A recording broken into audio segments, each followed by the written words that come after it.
What's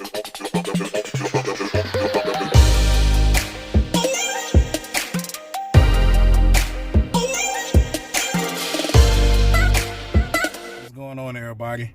I apologize for the delay in the reviews and everything like that. I just kind of pretty much swept up in other stuff, and also it wasn't a really big movie past kind of season, you know what I'm saying, aside from maybe Star Wars.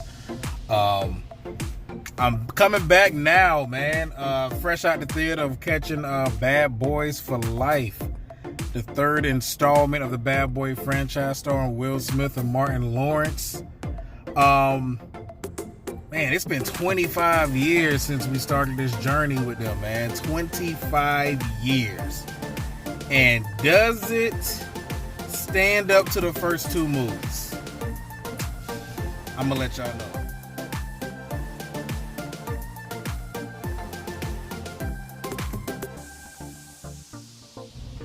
Bad Boys for Life, again, stars our titular characters Mike, Lowry, and Marcus Burnett, back in the same roles as the buddy cops running the streets of Miami.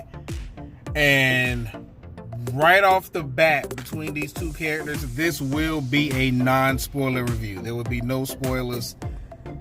Like, there will be nothing in here that will give anything away. So don't worry. You can watch this in good heart. Like, you didn't get anything out of this. Right off the bat, man, it's good seeing them back on the screen together, man. It's good. Like, I felt myself smiling, man. Like, it was just like, it was times where it wasn't even comedic stuff going on, and I found myself just smiling, man. Like, we really miss freaking Martin Lawrence, man. We miss him, man. Like, he's been off the grid, not doing movies. In previous or recent interviews, he alluded as to why he had a lot of things going on in his life, and he was dealing with it. But seeing him back on that screen, man, it was like he never left. The comedic timing and the chemistry between those two characters is still there.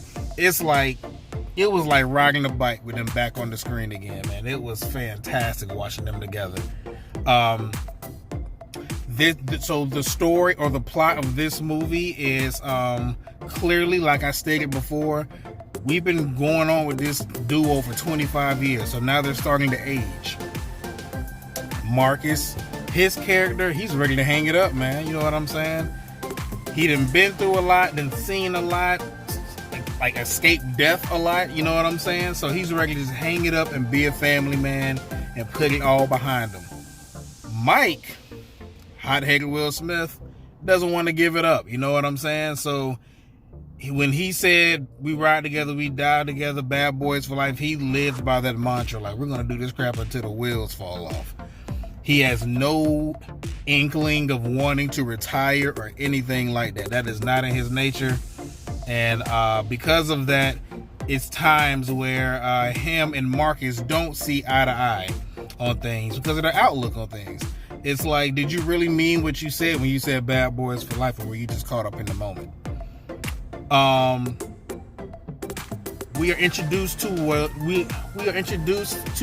quickly introduced to a new villain, and this villain has a checklist of people that they would like to assassinate in a specific order, and Mike is on that list, and you will find out in the movie why he's on the list. And but it's a specific order of why of these people that they want to be taken out, and it's actually two villains in this movie. Right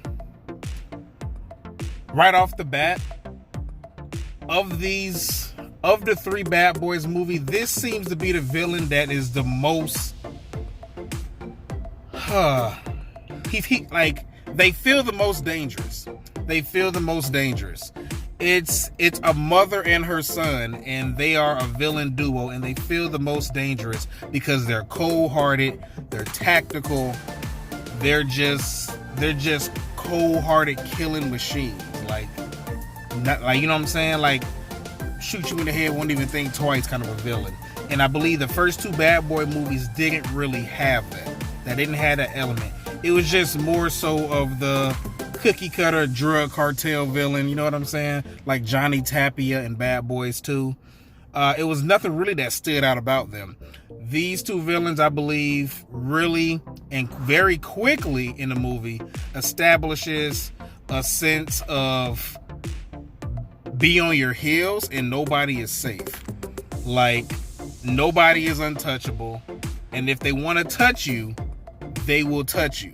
And like, because of that, their presence really brings a gravitas to the movie that the first two movies didn't have. You know what I'm saying? It's like the first couple of villains in the first two movies, yeah, they killed a couple of people here and there, but you never really felt scared for our, you know what I'm saying, heroes in the movie. Pretty much Will Smith and Martin Lawrence. You never really felt, you know what I'm saying, like they were in an unsafe zone. You know what I'm saying? Like nothing could happen to them because they were the title characters. This movie is not that. Like, it's a much more gruesome movie almost. You know what I'm saying? Like, it's some scenes in the movie, action scenes, deaths that are very like, whoa. Like, you know what I'm saying? Like, I know that Bad Boys don't shy away from the R rating, but this one in particular definitely it just ups the bar a little bit more in this movie. There are surprising twists and turns in this movie that even more so grounds the movie and lends it an air of more what's the word I'm looking for? It gives it even more of a breath of how dire things is and gives it just this underlying tone to this comedy movie that this is bigger than just comedy. Like the stakes are actually high in this movie. Like, there will be consequences for stuff. And this movie definitely takes that by the reins and rides it into the ground. The comedy is still there. The banter is still there. You're introduced to new characters who do bring something new, exciting, and fresh. Will Smith and Martin Lawrence characters, they have to work with another team called Ammo. And Ammo are basically the young kids. You know what I'm saying? Everything that they do to solve crimes is technological based, or they use the internet. You know what I'm saying? Like, they are the yin to Martin and Lawrence's Will's yang. You know what I'm saying? Martin and Will want to use you know what I'm saying, the archaic brute force methods of trying to, you know what I'm saying, solve a case, when you got this young blood squad over here who's solving it from a keyboard. So that definitely lends to some very interesting and comedic banter between them. It's one guy in particular in the Ammo who, yeah, he has a few funny moments because he just keeps calling Will's character grandpa and things like that. See what I will say, is it a perfect movie? No, it's not a perfect movie. It is a very entertaining movie, though. It does lead the way that there could be a sequel, and I anticipate this movie doing very, very well at the box office. It's already getting pretty good reviews from critics everywhere, so I'm pretty certain that they're going to end up doing a sequel to this. And the whole catch line that they're saying one last ride is a fallacy. It's going to be false because they're going to do it again. Like, it's just like, man, it just felt good watching this movie, y'all. Like, if y'all miss Bad Boys, if y'all miss seeing Will Smith and Martin together, this was like they never left. They switched up the directors in this one. It's not Michael Bay. Michael Bay does make a cameo in the movie. It's actually directed by two Belgium guys. I want to say their names are Adil and Bilal. Two Belgian directors, and this was like their first really big project that they did like that. And I felt like they did pretty well. They definitely balanced the action with the suspense, the tone, the comedic. Everything is balanced right. I believe Michael Bay has a tendency of losing sight of his story and just focusing on action. The action's toned down a little bit. There's still a lot of it. There's still a lot of action. Don't get me wrong. It's tuned down a little bit, and the story is increased more. So you really get to dive into the characters more of Mike and Marcus.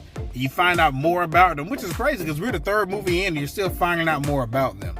And it's really fleshing them out. All in all, man, I think everybody gonna love this movie, man. This movie was dope. I'm like, I already want to go see it again. I was in a packed theater just now, me, my wife, and my daughter, and it was jam-packed, and everybody was laughing, gasping, screaming, everything. You heard all kind of. This movie will pull all kind of emotions out of you. Just get ready for the ride, man. Bad Boys for Life, man. This movie getting a smooth 4 out of 5 wildings out of me, man. Go check that out ASAP. It's definitely a movie that will have spoilers, so if you can see it as soon as possible, check it out so you ain't got none of these freaking dickheads out here ruin it for you. With all that said and done, peace, be easy. I'm out.